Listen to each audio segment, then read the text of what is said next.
Bismillah ar-Rahman ar-Rahim. Assalamu alaikum rahmatullahi wa barakatuh. Respected chairpersons, honored guests, distinguished faculty, ladies and gentlemen, please, we will start this program with the recitation of the Quran. Thank you. I am Dr. Qamar Sajad, working as Assistant Professor of Endocrinology in Fatah Memorial Hospital. It's my privilege and honor to welcome all of you on this industry symposium hosted by the Sami Pharmaceutical. Today's topic is highly relevant and to our daily clinical practice. Topic is smart switch, the role of high quality human insulin to improve the diabetes outcome. Before we begin, I would like to invite our respected chairperson. I will first invite Professor Dr. Ibrar Ahmed. He is consultant endocrinologist in Lady Reading Hospital. Our second panelist is Dr. Saba Hafeez. She is the consultant endocrinologist from the Shifa International Hospital, Islamabad. Dr. Sardar Muhammad Shoaib, he is the consultant endocrinologist in the Mirpur Hospital, the DHQ Hospital. Sir, welcome to the stage. Now I will invite our today's speaker. He's Associate Professor of the Endocrinology in the Rahman Medical Institute. Please welcome Dr. Fahim, Ullah, and his topic is the insulin therapy. Thank you. Bismillah ar-Rahman ar-Rahim. Most often these days from all the conferences and especially from the stages like these, we talk about the neomolecules. We talk about the drugs like tirzepatide, like semaglutide, and no wonder they are amazing drugs. But what I believe, and mostly many of you will agree with me, that in all this process, somehow, somewhere, we are ignoring the most important and by far the most powerful drug for the management of our patient with diabetes, the insulin. So my objective today is that we know all these things, but most probably we have forgotten, or we are at the back of our mind, and now we are no more thinking as effectively and as positively towards insulin. So my question and my purpose is to revisit and rethink that this drug still exists and it may be the solution for most of our patients. It's a sponsored talk, but the data that I will present and the studies that I will be presenting here are all scientific and they are totally based on the facts. You all will agree with me that the best therapy is the one which a patient can access, can afford, can sustain, and it is effective as well. We are living in a country with the most diabetic patient in the world by prevalence. Almost 1/3 of our adult population is diabetic. Almost 30% are undiagnosed. 1 in 3 patients have diabetes. Almost 10 million are pre-diabetic, and the number is going to get doubled in the next 20-25 years. So we are suffering for a crisis of glycemic control. The next logical question would be that all these patients who are living with diabetes, are they controlled? And do we know about it? And the honest answer is we don't. We have no idea that how many of our patients are controlled. In a prevalence of as high as 31%, we don't have any reliable data which suggests that how many of these patients are controlled and we are dealing with them effectively. There are some data, some scattered studies, but most of them suggest that almost 45 to 90% of these patients are uncontrolled, and some data from some different sources, depending upon where the study is done, from 18 to 30% of these patients are controlled, and the rest usually are not. And the average A1C, when they are seen in these small data slides, They were about 9% or more than that. That means that we are not only having the prevalence crisis alone, we have a crisis of the control again. If I ask you that in your mind, what are the most important factors that are responsible for this uncontrolled millions of patients in our nation, so the number and probably the answer will be different for all of you, but mostly all of you will agree with me that we have a lot of access barrier. Our patient, they can't easily obtain the treatment we prescribe, and mostly they may not even reach a proper doctor. There are affordability barriers, and it is said that the best prescription is the one that is effective only if it can be refilled the next month. If you can't refill it to the next month, a patient can't buy it, you can't afford it. No matter how brilliantly it is written, it will not control your problem, it will not control your blood sugars of your patient. On our behalf, when we are the treating physician, there is another major issue that the patients usually are not controlled, and we are not giving ample importance to the thing that we need to control it.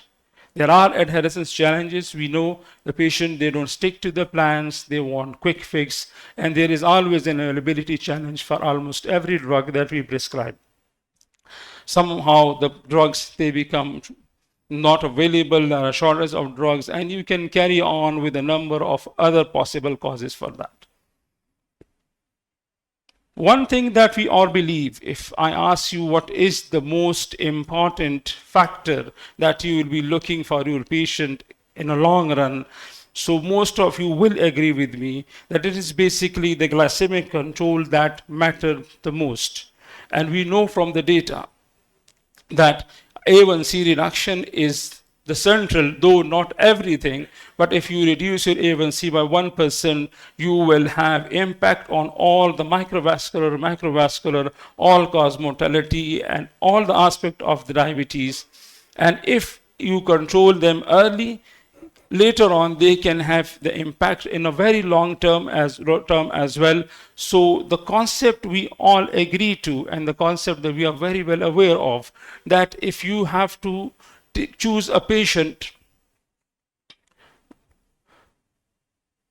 you will like to choose a person, you will like to have your patient with a very effective glycemic control.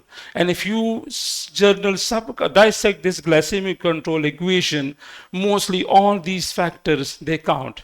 The efficacy count, the accessibility of the treatment count, either they can afford it or not, the treatment is available, are we doing the timely intensification, and the patient is inherent to what we have given them. Now we know that efficacy, if I ask you that which one is the most important among these things, most of you maybe some disagree, but for many of you it would be that the drug that should be effective. That should be the first and the most important thing you will be looking for. Sitting in at this stage, we all know that all the drugs have their own capacity to reduce your A1C level. SGLT2 inhibitors are very good drugs. They have cardiovascular importance, they have renal importance, they have effect on the weight, but we know that A1C reduction is only 0.8 to 0.6%. The same goes for DPP4. Amazingly, the GLP-1 receptor analog and the twin analog have a very good A1C reduction, may up to 2.6 and 2.7%. But still, the champion in this run is insulin.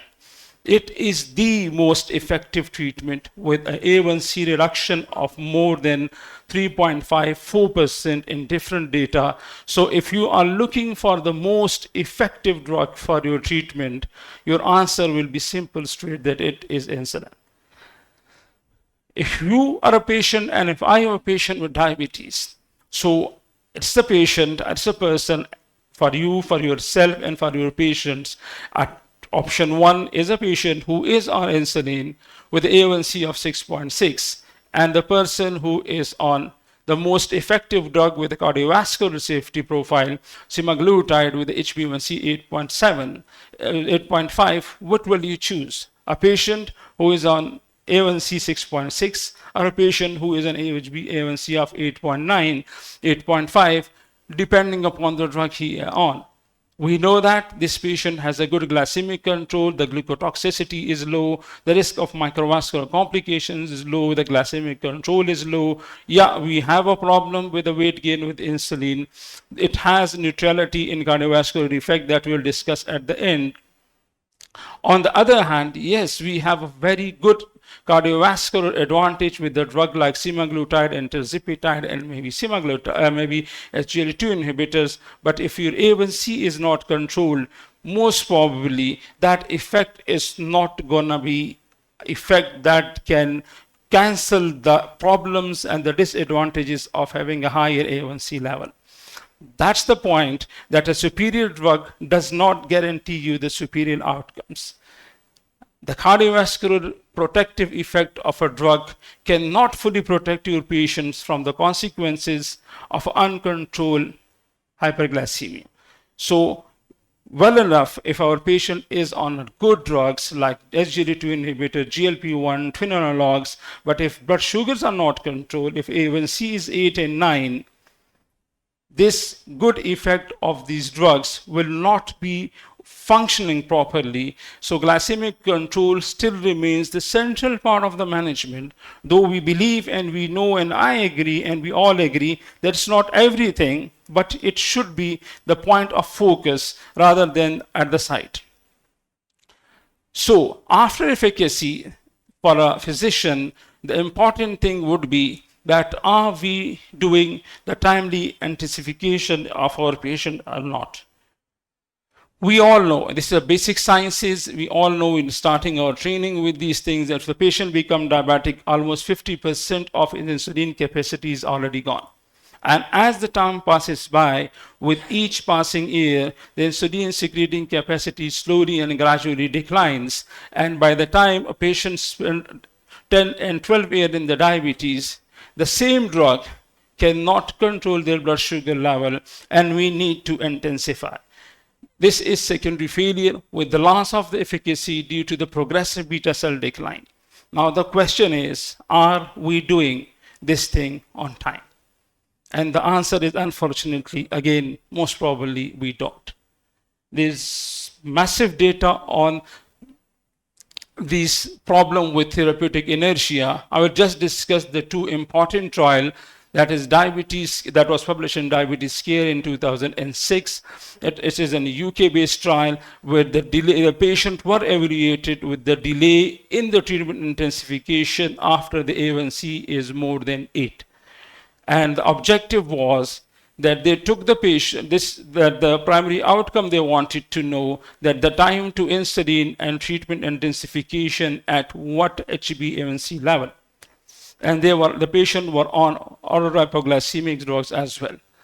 And the data outcome was that for patient who was on a single drug, they were shifted to the second drug. It took the physician more than 1.6 years, and they did it when the A1C was 8.7.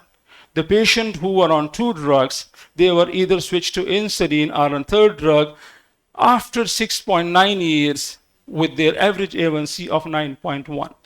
And the patient who were on 3 ODIs, and they were shifted to oral to the insulin, and it took them almost 6 more years to convinced enough at the HbA1c of 9.7 that these patients need intensification of the treatment. It was an old trial because at that time there were very few drugs, oral drugs available, so the option was limited. So one we can say in thought that this may be due to the unavailability of the drugs, but this is the data from 2019. And it is again a massive data of 16,000 patients across the 838 countries with 800 cities, a global cohort across the geographic representation, a real world practice, and the follow-up was for 3 years. And over here again, the intensification was done at the A1C of 8.5, though the guideline recommended that you need to change the treatment, upgrade your treatment at the A1C of 7 if it is more than that.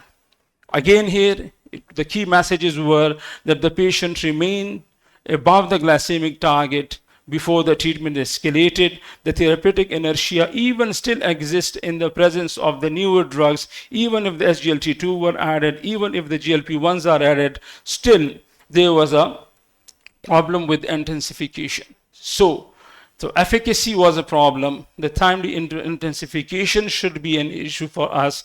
And the third thing, important thing, that most of the time we believe is the affordability of these drugs.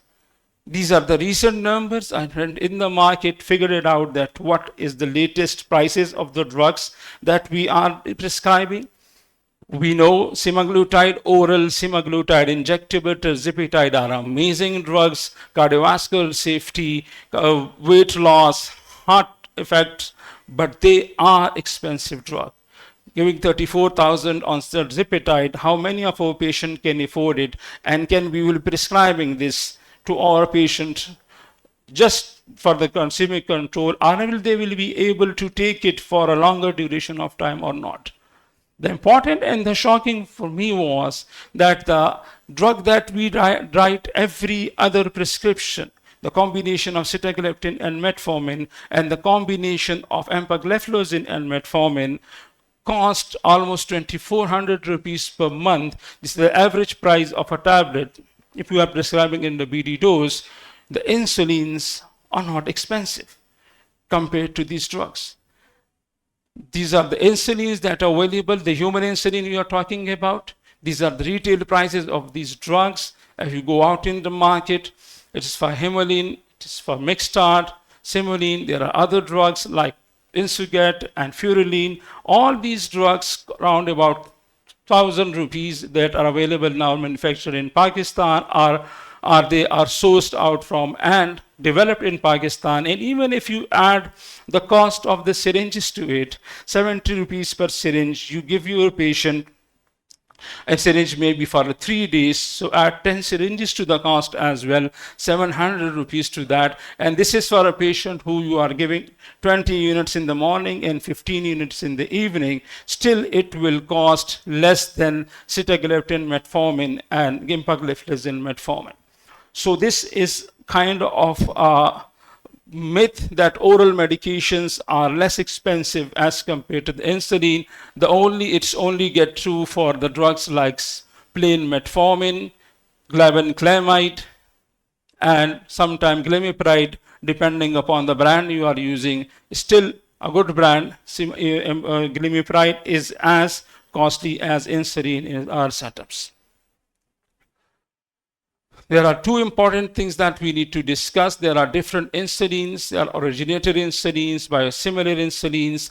There are insulin, they are not biosimilars and originator. And the logic behind it is that it was very recently that insulin was entered into the process pathway of biosimilarity. So before that, the insulin were just recombinant DNA technology, and they did not pass through all the biosimilar pathways that is now in place for any biosimilar drugs, that it has to go through that. So we have originated insulins, we have biosimilar insulin, we have non-originator recombinant human insulin, and there are many of them available here. They are from European source. We know Novo, Eli Lilly, Assam is transporting it from the Poland sources. The Getz is manufacturing their insulin are in Pakistan. We have Furulin and many other coming. All these available insulin preparation clinically equivalent? Again, the answer, we don't know. Theoretically, they should, because the approved human insulin preparation are expected to give you the comparable glycemic effect and safety when they are given in equivalent doses. One can agree or disagree depending upon their personal experiences. Some would say they are as good as the originator insulin. Some would say they may not be as good, but still their accessibility is here, and we have drugs available with us now that can be used in case we don't have the drug that we want to use. That this brings me to another aspect of it, that the accessibility of the drug is an important aspect as well. This is a survey that was conducted across the Pakistan in almost 40 public and the private sector hospital. It's an recent study around about 20, it was published in 2022, and unfortunately, Our public sector have only 70% of supplies of the insulin and insulin related options, where the WHO recommended the life-saving drug should have present in at least more than 80% of the time in around the places. In public hospitals, it was 70%. In the private hospital, it was 90%. But again, it's almost not as good availability, access to these drugs as recommended by the WHO and other authorities. Biosimilar insulin are almost 24% more expensive than the originator insulins are more expensive than the biosimilar insulin. And even at that survey, most of our patients thought that insulin is more expensive as compared to the oral medication, which is not the truth as we discussed. And if you combine all these, the access, the affordability, and the availability, and with the presence of all these newer insulins coming to us, most probably the access is not a problem, the affordability will not be a problem, the availability will not be a problem, and that will ultimately lead to the adherence. Again, if I ask any one of you that do we know that how much of our patient, how many percentage of our patients are on insulin in our clinical setup, again, we don't have any idea. Nobody knows. Nobody can say that 20% of our patients are on insulin because we are not keeping the records. We are not registering anything. There is a rough estimate that only 3 to 4% of the patient are on insulin, though the requirement is very high. Most probably we are shying away from this most important drug. Two last important concept is insulin is cardiovascularly safe, and can we start it early? And it's a very good data from the Origin trial that was published in 2012. A massive population of 12,000 patients were taken or were started on insulin glargine, and the target was to keep your fasting blood sugar less than 95. They took early diabetics, the patient we call pre-diabetic these days, and they were given insulin with standard care with a mean fall-off of 6.2 years. And the outcome were that only 6.2 A1C was maintained at 6.2. There was no cardiovascular issues with that. Cardiovascular mortality, death, and stroke, there was neutrality. The all-cause mortality had neutral result. The heart failure, there was neutrality. A 28% reduction in the progression to diabetes in pre-diabetic. Severe hypoglycemia that most probably we fear somehow was not that common. In the weight gain that we fear a lot, it's not that common in this cohort as well, only 1.6 kg, and there was no increased risk of any cancer. Last two slides, what are the fears that we have? We all know that we have problems with hypoglycemia. We believe that the patient will not take it. It is a time-consuming thing to convince anyone to start on insulin. Sometimes we think that it becomes very complex. They will gain weight, cost that we discussed, injection phobia, and on our side that we should be looking at the therapeutic inertia, and most of the patient remains high on their A1C, and we believe and we decide at the end, give it another chance, and we will discuss in the next setup. And they may not show up in next whole year, and they will stay uncontrolled for one more year, even if it is a very good patient, at least 3 to 6 months, and you will still think the same circle, and we will still decide against it because of the confidence maybe, or maybe the other things that we discuss. I'm not asking you, I'm not convincing you that start every patient on insulin. There are lots of other things that we need to do. But if you think your patient is on a number of drugs, on metformin, SGLT2, DPP4 inhibitor, and GLP2 and GLP1 and sulfonylurea, and still his blood sugars are not controlled, you just need to look around the corner, around your shoulder. The most powerful guy is still sitting, waiting for it to come out and play its part. Thank you so much for being here. And if you have any question, you're more than welcome. Thank you. Thank you, Dr. Fahimullah, for such an insightful lecture. Due to the shortage of time, we will take only few comments from our panel of experts, starting from the Professor Dr. Ibrar Ahmed, sir. Thank you, Fahim. It was an excellent talk covering everything regarding insulin. It is still the backbone of diabetes therapy in our minds. But the things we are facing is that the accessibility, affordability, and people's injection phobia is still there. पहले हम सिर्फ मरीज हमें तंग करता था कि we can't, अब हमें 3-4 और चीज़ें मिल गई, इंजेक्शन फोबिया, होम्योपैथिक डॉक्टर और ये चीज़. We put the patient on insulin and insulin का ट्रायल 3-4 महीने के लिए ख़त्म हो जाता है with drugs, with some drops. तो ये चीज़, this thing is getting a problem. तो एफोर्डेबिलिटी, एक्सेसिबिलिटी, सब चीज़ों के साथ अवेयरनेस स्टिल ज़रूरी है regarding injection. So Fahim had covered everything. Thank you. Dr. Saba. I think excellent presentation. Only one point I will agree with the Fahim, accessibility, where we are living in the part of the world, I think with the cost effectiveness, we need a healthy competition and we need more options for the patients, ताकि patients के पास भी और doctors के पास भी options हों और affordable और accessible treatment जो है वो इजीली अवेलेबल हो. In terms of insulin, specially with the companies going away from Pakistan, I think we need more companies to bring more options. Dr. Shoaib, please. Hello.